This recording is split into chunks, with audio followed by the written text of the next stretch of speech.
معاشرے میں یتیموں کے ساتھ حسن سلوک انجام دینے کے لیے ایک بہترین نمونہ عمل خود حضرت علی علیہ السلام ہے۔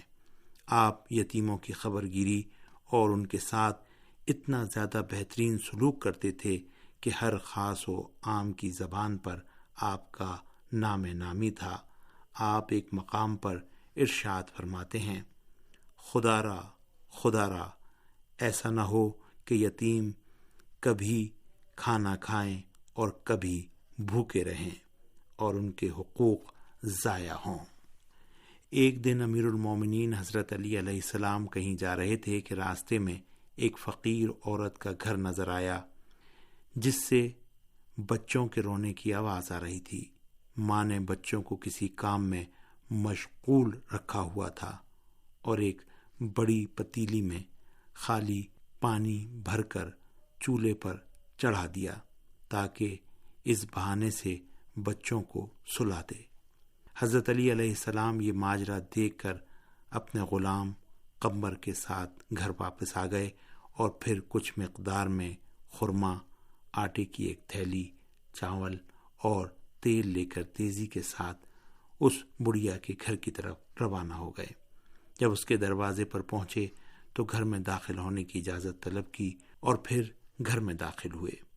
آپ نے تھوڑا سا چاول اور تیل ایک پتیلی میں ڈالا اور بہترین غذا تیار کی، پھر جلدی سے بچوں کو بیدار کیا اور اپنے ہاتھوں سے انہیں کھانا کھلایا اور انہوں نے پیٹ بھر کر کھانا کھایا۔ پھر آپ ان کے ساتھ کھیلنے میں مصروف ہو گئے، کبھی ان کے ارد گرد گھومتے تو کبھی انہیں اپنی پشت پر سوار کرتے تھے۔ بچے بھی حضرت کے ہمراہ خوش تھے اور لطف اندوز ہو رہے تھے۔ جب بچے بہت زیادہ خوشحال ہو گئے تو آپ نے ان کو بڑے ہی آرام سے ان کے بستر پر سلا دیا اور گھر سے باہر نکل آئے۔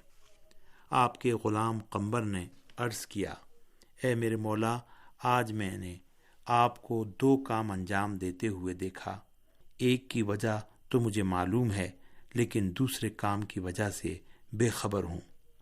سب سے پہلے یہ کہ آپ نے سامان کی گٹھڑی خود اپنے کاندھوں پر رکھی اور مجھے یہ کام نہیں کرنے دیا۔ یقیناً اس کام کا اجر و ثواب بہت زیادہ ہوگا، لیکن آپ نے جھک کر بچوں کو اپنی پیٹھ پر جو سوار کیا اس کا کیا راز ہے؟